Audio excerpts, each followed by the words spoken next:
नमस्कार एस्पिरंट्स, कसे आहात सगळे? तर स्वागत आहे आपल्या यूट्यूब चॅनलवर.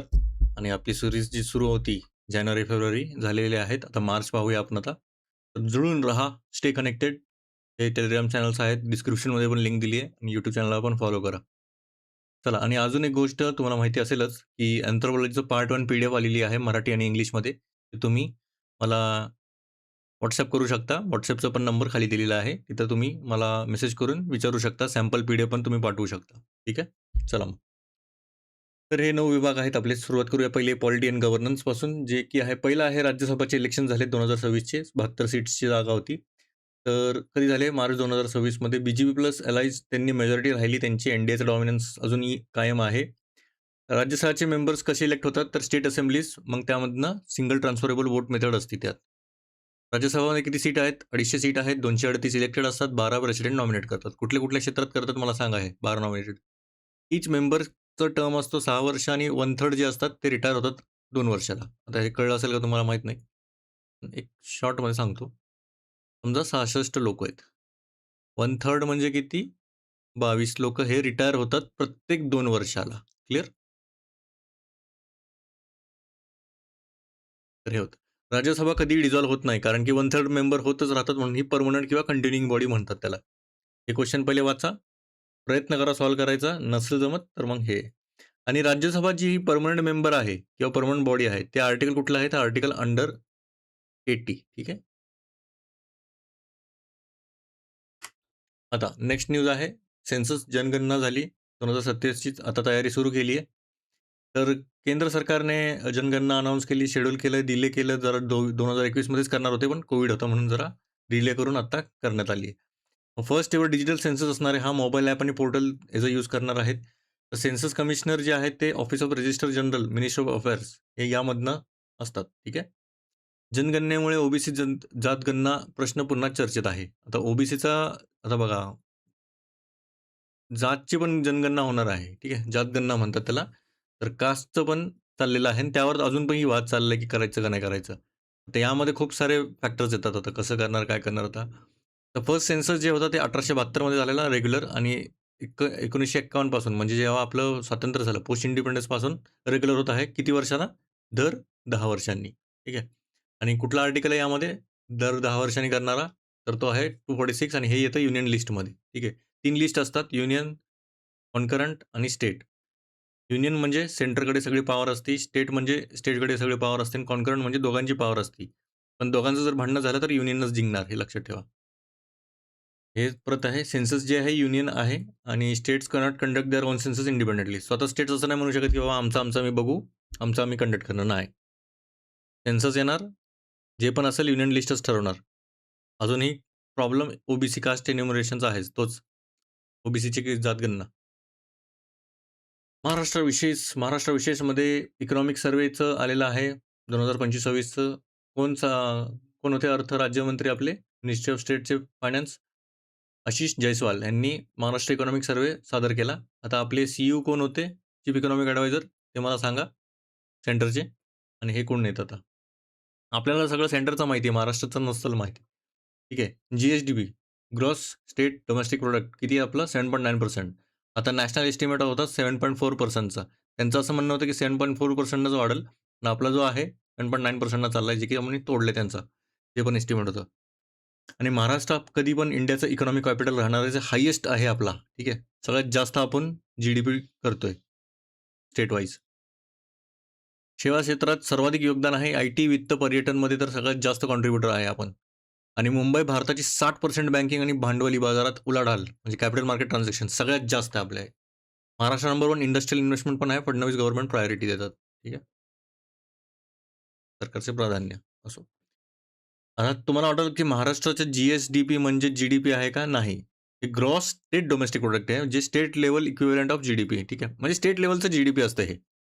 आणि जी-डी-पी आपलं हे खूप मोठी टर्म आहे. जी-डी-पी म्हणजे सगळ्या स्टेटचं मिळून, युनियन टेरिटरीचं मिळून हे होतं GDP.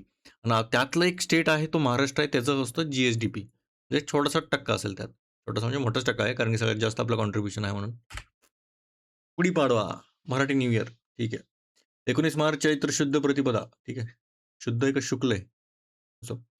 Marathi new year beginning of Shalivahan शक.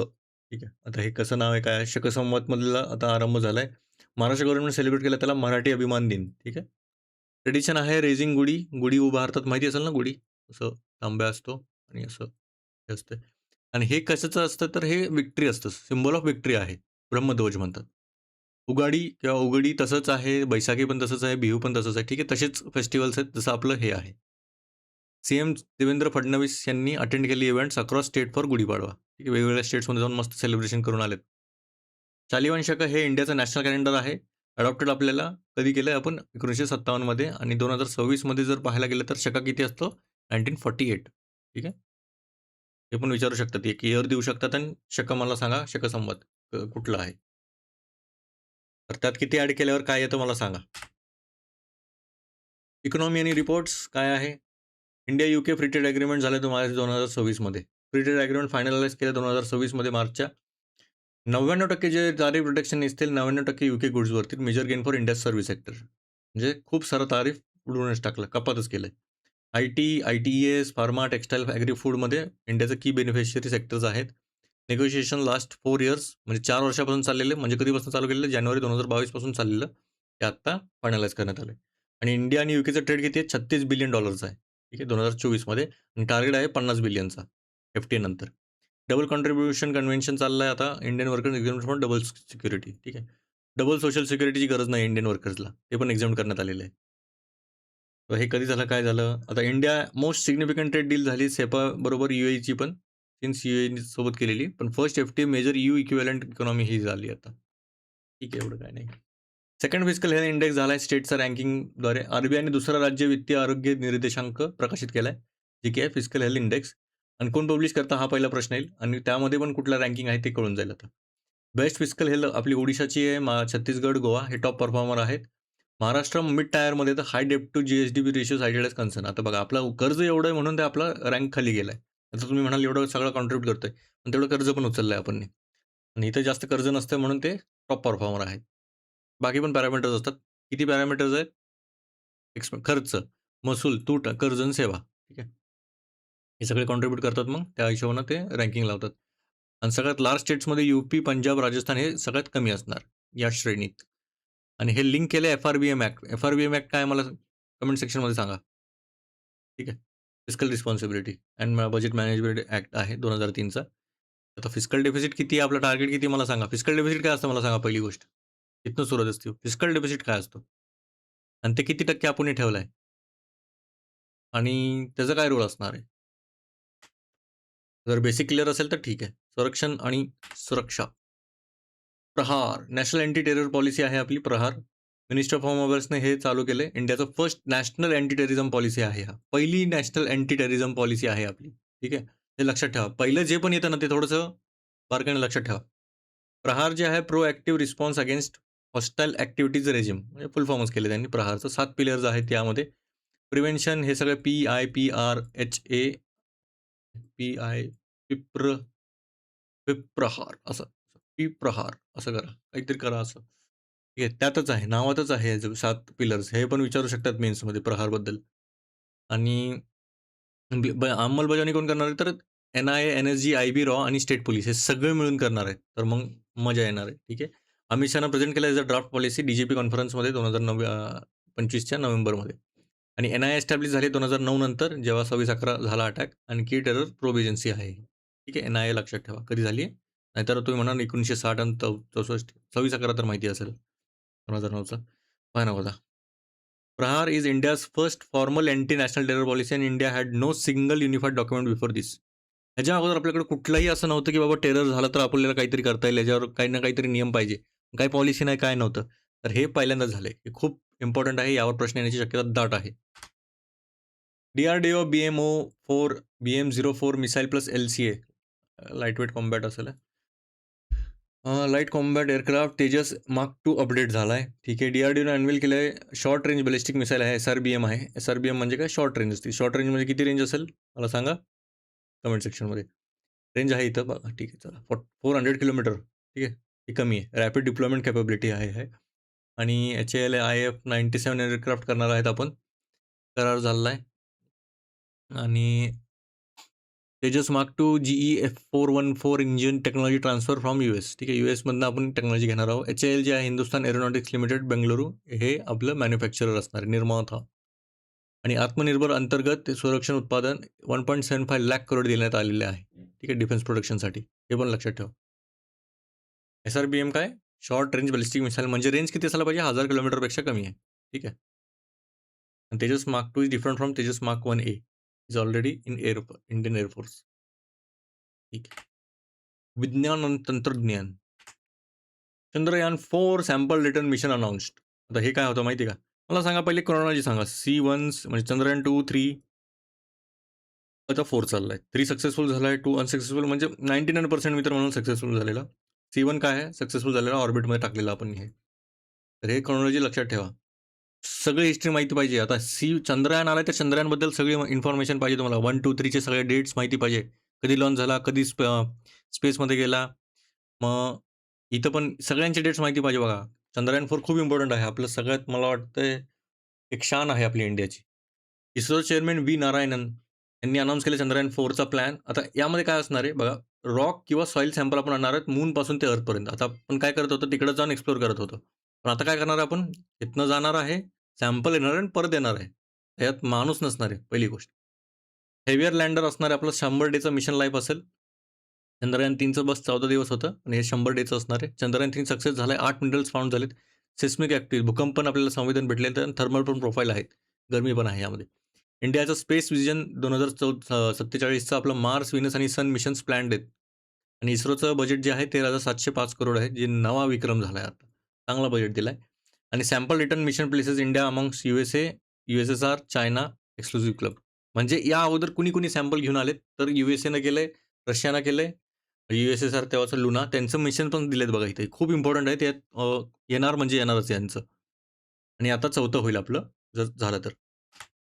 ते होणारच आहे, त्यात काय no doubt. Passive ignition allowed. आता यामध्ये काय आहे बघा, निष्क्रिय इच्छा मृत्यू हे नावातच आहे. आता यामध्ये काय प्रॉब्लेम होता मला सांगा? निष्क्रिय इच्छा मृत्यू म्हणजे इच्छा मृत्यू तर आहेच. आता समजा कुठला पेशंट आहे, त्याला लय दर्द होतोय आणि त्याचे जे वाचण्याचे चान्सेस एकदम नेग्लिजिबलच आहेत, म्हणजे 0.001% पण नाही आहेत. तर काय करावं?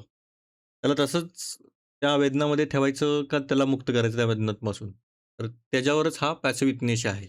सर्वोच्च न्यायालयाने 12 वर्षाहून अधिक काळ कोमात असलेल्या रुग्णाला निष्क्रिय इच्छामृत्यूची परवानगी दिली. कळलं? पहिल्यांदा असा ऑर्डर दिलाय, की बाबा तुम्ही हे असं डिसिजन घेऊ शकता. पॅसिव्ह इग्निशन म्हणजे काय असतंय? तर जो आर्टिफिशियल लाईफ सपोर्ट असतो, है ना? व्हेंटिलेटर म्हणतात वगैरे काय पण असेल ते, तर ते काढून टाकणे बस. ते काढून टाकलं की ते आपोआपच जाणार. Common cause versus union of इंडियाचा हे केस होतं आणि सुप्रीम कोर्टने पहिलंच पॅसिव्ह इग्निशन रिकॉग्नाइज करण्यात आलं आहे. आणि ॲडव्हान्स मेडिकल डायरेक्टिव्ह आहे, लिव्हिंग विल पण आहे. यामध्ये सुप्रीम कोर्टचे गाईडलाईन्स आहे. म्हणजे जर त्याची इच्छा असेल की मला जगायचंच आहे, तर तुम्ही तसं नाही करू शकणार. ठीक आहे. आणि ॲक्टिव्ह इग्निशन स्टिल इल्लीगल आहे. तुम्ही जाणून बुजून बेकायदेशीरपणे डायरेक्ट जाऊन काढायचं नसतं हे. ठीक आहे. हे असे केसेस तर खूप होतील मग. मग हे खरंच सन्मानाने मृत्यू आहे का? मग त्याचा हक्क आहे. जगण्याचा हक्क आहे का सन्मानाने मृत्यूचा हक्क? ते डिपेंड करतं. तर राईट टू लाईफ पण हे राईट टू डाय विथ डिग्निटीमध्ये पण येतं. हे लक्षात ठेवा. ॲक्टिव्ह विटनेस काय? डॉक्टर ॲक्टिव्ह लेंड्स लाईफ आणि पॅसिव्ह म्हणजे withdrawing support.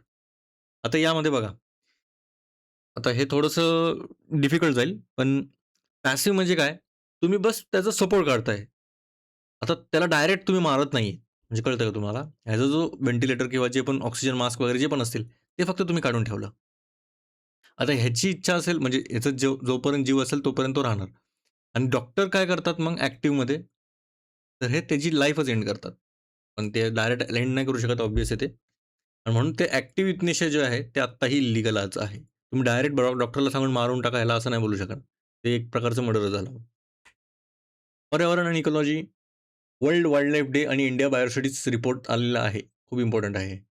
World wildlife day कधी साजरा करतो आपण? March 3 marks sites signing day. आता साइट्स काय आहे मला सांगा? साइट्स काय? होमवर्क आहे तुमच्यासाठी. कमेंट सेक्शनमध्ये सांगा मला. आता भारताने CBDला 7वा राष्ट्रीय अहवाल सादर केला. CBD काय आहे? CBD Belapur. Convention on biological diversity आहे. बघा, मला माहिती असेल का नाही माहीत नाही. UNFCCC, CBD अजून एक आहे. बायोडायव्हर्सिटी डायव्हर्सिटी अजून एक काहीतरी होतं. 3 आलेले 1993 मध्ये. तर हे क्लायमेट चेंजसाठी होतं, हे बायोलॉजिकल डायव्हर्सिटी होतं आणि आय आय गेस अजून एक काहीतरी होतं. मला वाटतं डेझर्टसाठी असेल. तर 3 पैकी हे होतं आणि त्यामध्ये CBD जे आहे त्याचं 7वं आहे. ठीक आहे. यामध्ये पॅरिस कॉन्फरन्स वगैरे ते सगळे झालेले आहेत. आणि यामध्ये जे आहे ते 7वा अहवाल आता आपण प्रेझेंट केला आहे. शॉर्ट समरी सांगितली. पण यामध्ये थोडंसं डिटेल जावं लागेल तुम्हाला कारण की यावर प्रश्न येण्याची शक्यता दाट असते. India is one of the 17 mega diverse. आता हे बघा प्रत्येक शब्दामागे तुमची क्युरिओसिटी असायलाच पाहिजे. असं नाही विचार करायचा, हां, भूकंपट्टी करायची, हां, साइट्समध्ये झालंय, हां, मार्च 3 आहे. असं करत बसला तर तुमचं कधीच काय नाही होणार. जर तुम्ही क्युरियस नसाल माइंडमध्ये, आता तुम्ही हे वाचलं समजा, India is one of the 17 mega diverse. आता मेगा डायव्हर्स काय असते? शॉर्टमध्ये बघायचं. मेगा डायव्हर्स म्हणजे काय? त्यामध्ये काय क्रायटेरिया आहे का? आणि 17 कुठले-कुठले आहेत? त्यामध्ये इंडिया कसं काय आहे? काय आहे यामध्ये? मग भारत वन आवरण म्हणजे फॉरेस्ट कव्हर किती आपलं 21.76% खूप इम्पोर्टंट. खूप, खूप, खूप, खूप. अत्यंत बहुत, बहुत इम्पोर्टंट है ये. इव्हन UPSCला पण आहे इम्पोर्टंट आहे.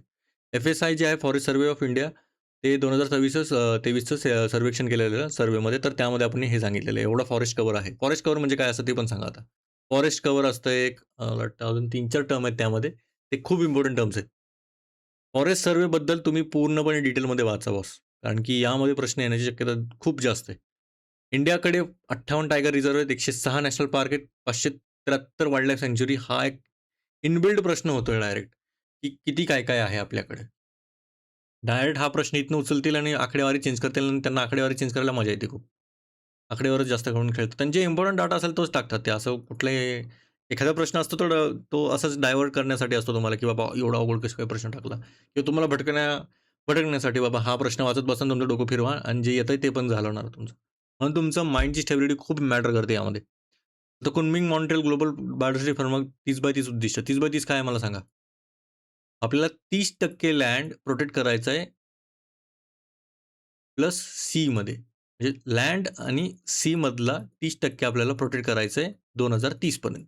30 तर आलाच आहे म्हणा. हे Kunming Montreal global biodiversity framework आहे यामध्ये. 30/30 लक्षात ठेवा.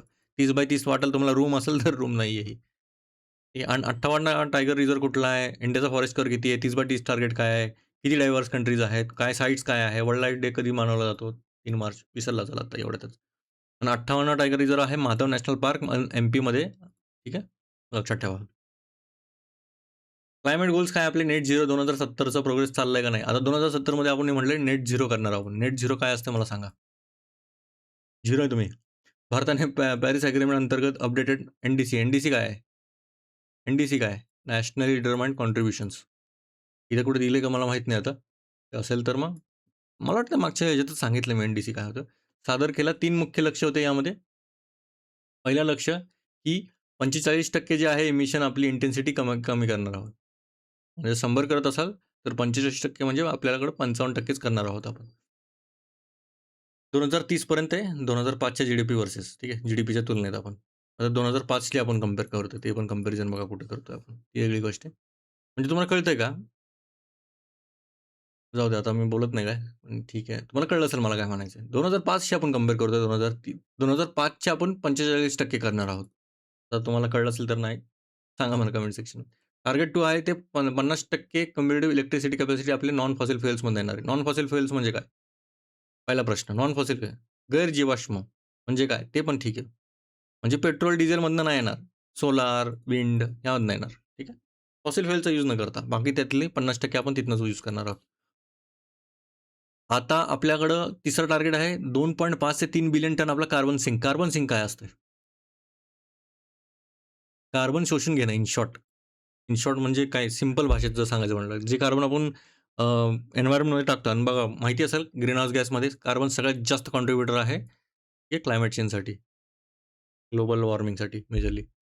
तर सोलर एनर्जी टार्गेट आहे 500 गिगावॅट बाय 2030. करंटली आता 90 गिगावॅट चाललंय, जे की चांगल्या पेसवर चाललंय. नेट झिरो जे आहे आपलं 2070मध्ये 70मध्ये प्लेस घेतलं, वचन दिलं, की वचन ही है मेरा अनुशासन.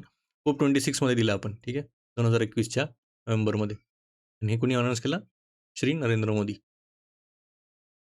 ठीक आहे. इंडियाने अपडेट केलंय. रेज केली आपली 30 पहिले 35% होतं ना, 30-35% तर आपण आता 45% केलंय. हे जे आहे ते 45% केले आपण. जुने टार्गेट्स आणि नवीन टार्गेट्स पण विचारू शकतात हे. क्रीडा बघा, जिकडं मी जास्त वेळ घेतोय ना, ते लक्षात ठेवा की खूप इम्पोर्टंट आहे. इव्हन जर यू-पी-एस-सी करत असाल तुम्ही मराठीमध्ये तरीही चालतंय. ते काही वेगळे नाही आहेत. करंट अफेअर्स किती वेगळं असणार मला सांगा? फक्त थोडंसं मे बी थोडंसं डायरेक्शन चेंज होऊ शकतो, पण बऱ्यापैकी ऑलमोस्ट सिमिलरच आहेत.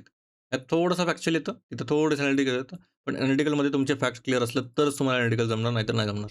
यू-पी-एस-सीची गोष्ट करतोय. आताचा जो पेपर होता बापरे! जाऊ दे. त्याच्याबद्दल मी नाही काय सांगणार. India won I-C-C T20 world cup 2026 कुणाला डिफीट केलं? न्यूझीलंडला 96 रन्सनं फायनलमध्ये. नरेंद्र मोदी स्टेडियम अहमदाबादमध्ये झाला मार्च 8, 2026 मध्ये. सूर्यकुमार यादव भारताचा T20 वर्ल्ड कप तृतीय किताब झाला आहे 2007, 24 आणि 26 मध्ये. ठीक आहे. कॅप्टन राहिले ते.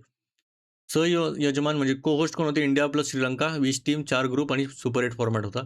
जसप्रीत बुमराह, वरुण चक्रवर्ती हे 14 विकेट्स ईच घेतलेत. त्यांनी सगळ्यात जास्त घेतलेले आहेत. First team to win back to back T20 world cups. First to win on home soil. स्वतःच्या होमलँडवरती पहिल्यांदाच आपण जिंकलोय. आणि T20 वर्ल्ड कप विनर्स कोण-कोण होते 2007 मध्ये? मला सांगा. माहिती असेल बऱ्यापैकी. धोनी होते. साऊथ आफ्रिकामध्ये गेलेलो आपण. 2024 मध्ये रोहित शर्मा होते. वेस्ट इंडिज प्लस USA आणि 2026 मध्ये सूर्यकुमार यादव. इंडिया प्लस श्रीलंका त्यांनी होस्ट केलं. Ranji trophy, Jammu and Kashmir historic medal title. तर जम्मू काश्मीरनं रणजी ट्रॉफी जिंकली for the very first time. First time झालं की तसे तुमचे अँटेना तसे तयारच असायला पाहिजे की बाबा हे काय झालं. इथं लगेच लक्ष जायला पाहिजे. फायनल झालं जम्मू काश्मीर आणि कर्नाटकामध्ये. KSCA stadium हुबळीमध्ये. हुबळी कुठे मला सांगा? ऑब्व्हियसली दोघांपैकी एकच असणार ना. त्यानंतर परास डोगरा जम्मू काश्मीरला रीच केलं आणि 67 इयर्स नंतर ते पहिल्यांदा जिंकलेत. Player of the series Auqib Nabi. ठीक आहे. जम्मू काश्मीरचे 60 विकेट घेतलेत. बापरे!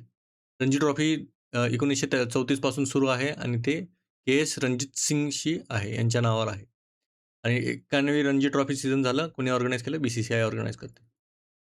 जम्मू काश्मीर हे युनियन टेरिटरी आहे बाय द वे. सांगितलं असेल ना? ऑक्टोबर मला वाटतं 31 का 30 ऑक्टोबरपासून 2019च्या आपण हे केलंय. आता स्टेट नाही आहे ते, युनियन टेरिटरी आहे. ठीक आहे. आणि रणजी ट्रॉफीमध्ये ते ॲज अ युनियन टेरिटरी आलेत, स्टेट म्हणून नाही आलेत. अवॉर्ड्स आणि appointments. RM Nakshmai, first women's chief superintendent of nuclear power plant in India. पहिले वुमेन झालेत हे अणुऊर्जामधले. ठीक आहे. NPCIL. ठीक आहे. बलेंद्र भाऊ शाह हे नवीन प्राईम मिनिस्टर झालेत नेपाळचे. माहिती आहेत ना, हे कोणी रॅपर आहेत मला वाटतं. Mojtaba Khamenei named successor as India supreme leader after father's death. हे त्यानंतर झालेत. ठीक आहे. इराणमध्ये जेव्हा हल्ला झाला त्यांना मारलं, तर त्यांच्या ऐवजी हे आता येणार आहे त्यांचा सक्सेसर. रश्मिका मंदाना हा फिल्मफेअर बेस्ट ॲक्टर झालाय गर्लफ्रेंडसाठी. पाहिला नाही पिक्चर, पण बघायला लागला आता. व्ही नारायणन इस्रोचे चेअरमॅन झालेत. आता कन्फर्म केलंय की 13,705 करोड. आत्ताच पाहिलं आपण. अर्जुन राम मेघवाल लॉ मिनिस्टर यांनी अटेंड केलं 12वा Asia Pacific regional conference. Clear. NPCL काय आहे? Nuclear power corporation of India. हे डिपार्टमेंट ऑफ एनर्जीच्या अंडर येतं. कैगा हे पॉवर प्लांट कर्नाटकामध्ये. कैगा लक्षात ठेवा. Kaiga Karnataka. Raisina science diplomacy initiative. Raisina काय आहे मला सांगा पहिली गोष्ट. रायसीना डायलॉग काय आहे? हे आहे. आता हे कळलं तर तुम्हाला मी नाही लिहिणार असं कोडवर्डमध्ये लिहिणार. 11th रायसीना डायलॉग झालाय मार्च 5 ते 7 PM मोदी यांनी इनॉग्रेशन केलंय. थीम होती संस्कारा असेल हे. असर्शन, अकोमोडेशन आणि ॲडव्हान्समेंट खूप इम्पॉर्टंट आहे. फिनलँडचे प्रेसिडेंट आलेले अलेक्झांडर स्टब हे चीफ गेस्ट होते आणि कीनोट स्पीकर होते. 2700 पार्टिसिपंट होते 110 कंट्रीजपासून. मिनिस्ट्रीज, फॉर्मर हेड स्टेटचे, military leaders. Raisina science diplomacy initiative inauguration झालंय. हे PSA प्लस ORFमध्ये. PSA आणि ORF काय आहे मला सांगा कमेंट सेक्शनमध्ये. अच्छा इथंच दिले का? ठीक आहे. ORF तर ऑब्झर्व रिसर्च फाउंडेशन आहे आणि मिनिस्टर ऑफ एक्सटर्नल अफेअर्स को होस्ट केलं यांनी. 2016 मध्ये चालू केलेलं रायसीना डायलॉग. आणि हे रायसीना हिल आहे बाय द वे. राष्ट्रपती भवनच्या लोकेशनच्या तिथंच आहे. ठीक आहे. फास्ट झालं का खूप? इराणचे नवीन supreme leader first political transition झाले. इराणचे supreme leader Ayatollah Ali Khamenei यांनी आता हे पास झालेले. तर हे नाव लक्षात ठेवा. 85 वर्ष होतं यांचं. आणि मोजताबा खामिनी त्यांचेच पुत्र जे की आलेत. मेजर इम्पॅक्ट इराणचे. आता तर पीस सिटी झाली आहे म्हणा. आता त्या अगोदर काय होतंय का काय माहिती नाही. आता त्यानंतर पण होऊ शकतं काही ना काहीतरी. सुप्रीम लीडर ऑफ इराण आहे. हायेस्ट स्टेट ऑथॉरिटी आहे. अबाव प्रेसिडेंट आहेत हे. इराण आणि इंडियाचं इराणमध्ये काय काय आहे? Chabahar port. छाबार पोर्ट खूप इम्पॉर्टंट आहे. की स्ट्रॅटेजिक गेटवे आहे. का केलं आपण? पाकिस्तानला बायपास करून वरतं युरोप वगैरे तिथं अ, तिथं द्यायला, आपलं ट्रेड वगैरे करायला. आणि इव्हन इनडायरेक्टली आपलं स्ट्रॅटेजिक लोकेशन काय आहे, तर ते आपण घेरू शकतो. What I mean. ट्रेड तो बस बहाना है. इराण JCPOA काय आहे हा? न्यूक्लिअर डील आहे, issue back in spotlight after leadership change. Land access देतं अफगाणिस्तानला, सेंट्रल एशियाला, बायपास करतं पाकिस्तानला. हे मध्ये-मध्ये लय करतं म्हणून आपण हे म्हटलं, "तू बाजूला हो भाऊ, आम्ही साईडनं जातो अफगाणिस्तानला द्यायला." 10 इयर्सचा एग्रीमेंट आहे आपला. नेपाळचे न्यू पी-एम झालेत तेच बळेंद्र भाऊ, नवीन प्राईम मिनिस्टर. नेपाळचे राष्ट्रीय स्वतंत्र पार्टी आहे यांची. पॉलिटिकल इन्स्टॅबिलिटी झालेली माहिती असेल, की जेनझीनं रिव्होल्ट केलेला. 9th पी-एम चेंज झाले 7 वर्षानंतर. आणि इंडिया नेपाळ रोटी-बेटी रिलेशन्समध्ये ओपन बॉर्डर आहे. काही व्हिसा नाही रिक्वायर करत. इंडिया नेपाळ बॉर्डर आपली किती आहे? 1751 किलोमीटरची आहे. 5 इंडियन स्टेट्स लागतात. कुठले-कुठले? UP, Bihar, Uttarakhand, West Bengal आणि सिक्कीम. नेपाळ हे लँडलॉक कंट्री आहे. हेवी ट्रेड आपला डिपेंडन्स इंडियावरतीच आहे हा. Sagarmatha Everest to on Nepal China border India, China, Nepal triangle. Sagarmatha. Friendship treaty होती आपली 1950ची. त्यामध्ये आपल्याला सांगितलं, की बाबा कुठं-कुठं काय-काय असणार आहे. पण आता त्यामध्ये मला वाटतं काली रिव्हर आहे का कुठली तरी रिव्हर आहे. त्या 2 रिव्हरवरती आपला वाद चाललाय. प्लस आपला रिजन पण वाद चाललाय थोडासा. तर ठीक आहे, हे इम्पोर्टंट डेज आहे तुम्ही वाचून घेऊ शकता. त्यात काय वेगळं नाही. याची पी-डी-एफ पण तुम्हाला भेटून जाईल. त्या आपल्या टेलिग्राम चॅनलवरती खाली दिलेलं असेल तिथं. तर हे पण करू शकता. हे पूर्ण रिव्हिजन आहे. ते इथं बघू शकता तुम्ही. तर ठीक आहे. उम्मीद है आपको वीडियो पसंद आया रहेगा. तर लवकरच भेटूया. जय महाराष्ट्र, जय हिंद.